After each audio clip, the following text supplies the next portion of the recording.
Get up, खड़े हो जाइए। हेलो फ्रेंड्स, मैं हूं संजीव जैन। तो आज की स्टोरी जो है ये वाइल्ड लाइफ से है।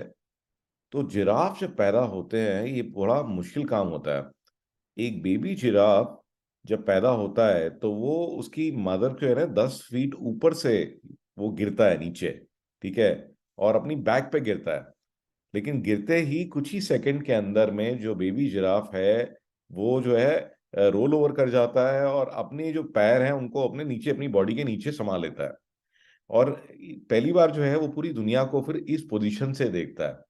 और उसके बाद जो है वो थोड़ा सा जो है शेक करता है और अपने जो बर्थिंग की जो लास्ट वेस्टेजेस होती हैं, आपकी आईज है, ईयर्स है, सबको साफ कर लेता है ऐसे ऐसे हिल करके। ठीक है।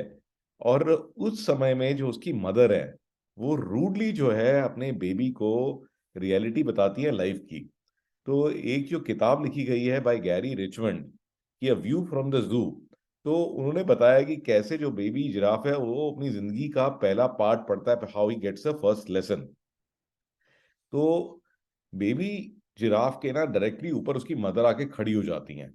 वो 1 मिनट के लिए तो वेट करती हैं और उसके बाद वो कुछ ऐसा करती हैं जो कि आप इमेजिन भी नहीं कर सकते। फिर वो क्या करती हैं कि बेबी जिराफ आराम से बेचारा बैठा हुआ है अपने पैरों के ऊपर, पैरों को अपना मतलब ऐसे फोल्ड करके बैठा हुआ है। वो अभी तक खड़ा नहीं हुआ है। और वो क्या करती हैं कि वो उसके ऊपर आके खड़ी होती हैं और अपना एक पैर लेती हैं और जोर से उसको किक करती हैं उस पैर से। और बेबी जिराफ जो है दूर जाके गिरता है। फिर वो वेट करती है कि ये उठेगा कि नहीं उठेगा। अगर वो बेबी नहीं उठता तो दोबारा से उसको एक लात पड़ती है, एक किक पड़ती है। वो कहते हैं बड़ा मुश्किल काम होता है बेबी जिराफ के लिए, तो जिंदगी में आज तक कभी वो खड़ा ही नहीं हुआ। ठीक है। तो वो बेचारा टायर्ड भी हो जाता है, लेकिन मदर जो है एक एक करके उसको लात मारती ही रहती है जब तक कि बेबी जिराफ अपने टाइनी से पतले से पैरों पे खड़ा नहीं हो जाता। तो बड़ी मुश्किल से बेबी जिराफ कोशिश करता है और किसी प्रकार से वो स्टैंड करता है। और अब वो बड़ा खड़ा हो गया। और अब एक और रिमार्केबल चीज होती है कि मदर फिर से उसको एक लात मारती है और फिर से गिरा देती है। ओके।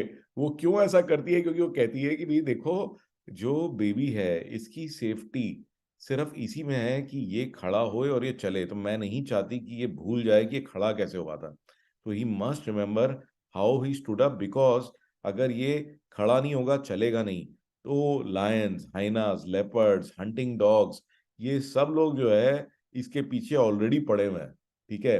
तो इसको जल्दी से जल्दी अपने पैरों पे खड़ा होना है और जल्दी से जल्दी इसको चलना है। तो इसी के अंदर एक और रिलेटेड चीज मैं आपको बताता हूँ कि लेट इरविंग स्टोन जो हैं, उन्होंने बहुत टाइम लगाया अपने जो ग्रेटेस्ट से ग्रेटेस्ट हमारे, आप ये कह सकते हैं जो हीरोज हैं, उनकी बायोग्राफीज लिखी। उसमें आदमी थे जैसे कि Michelangelo, Vincent van Gogh, Sigmund Freud, Charles Darwin. और स्टोन से किसी ने पूछा कि अच्छा आप एक चीज ये बताओ, आपने इतने महान आदमियों के बारे में लिखा है, तो आपने क्या चीज देखी है, ऐसे क्या कॉमन चीज है जो कि इन सारे लोगों को आपस में कनेक्ट करती है? तब जाके इरविंग स्टोन ने बड़ी इंटरेस्टिंग चीज बताई। तो इरविंग स्टोन ने कहा कि ये जो लोग थे इन सब के अंदर, ये सारे एक्सेप्शनल लोग थे। और इन लोगों ने कुछ सोचा, कोई ड्रीम देखी। ठीक है, कि मैं सोचता हूँ कि ऐसा होना चाहिए। और इन्होंने फिर मेहनत करनी शुरू कर दी। और इनकी जर्नी आसान नहीं थी किसी की भी। तो इनको लोगों ने हर तरीके से परेशान किया। ठीक है, डिस्करेज किया। इन्होंने मुश्किल से मुश्किल हालात देखे, कितनी बार ये गिरे। बट खासियत क्या है कि हर बार जब भी ये गिरते थे या कोई इनको गिराता था, ये उठ के खड़े हो जाते थे। कितने लोगों ने कोशिश करी कि इनको हम डिस्ट्रॉय कर दें। ठीक है। बट ये लगे रहे, ये गिरते रहे बट ये उठते रहे।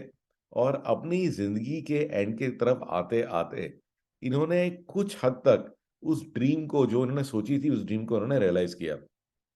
तो गाइज इस स्टोरी से मैं ये बोलूंगा कि कई बार क्या होता है कि हमारे जो बच्चे हैं, हम उनको बहुत ज़्यादा प्रोटेक्टेड इन्वायरमेंट देते हैं और इसकी वजह से वो जो है वीक हो जाते हैं। हमें उनको ना ध्यान रखना चाहिए, बट हमें उनको इतना ध्यान नहीं रखना चाहिए कि वो कल को जो है जब वो दुनिया में अकेले जाएंगे और सब तरह की परेशानियां जो दिखाई देंगी उनको, तो वो उनको हैंडल ना कर पाए। तो let us not make our children weak. ठीक है, लाइक द जिराफ। ओके। तो we have to be like good parents. And जहाँ पे हमें टफ डिसीजंस लेने हैं, जहाँ पे हमारे को उनको जो है हमारी छत्र छाया में ठीक है। तो let us give them challenges, let them face difficulties, ठीक है, सो दैट कि when they go outside, they don't become weak, they don't become soft, और ऐसा ना हो कि कल को वो इतना प्रेशर ले ना पाए। तो मुझे तो ये लेसन मिला इस कहानी से।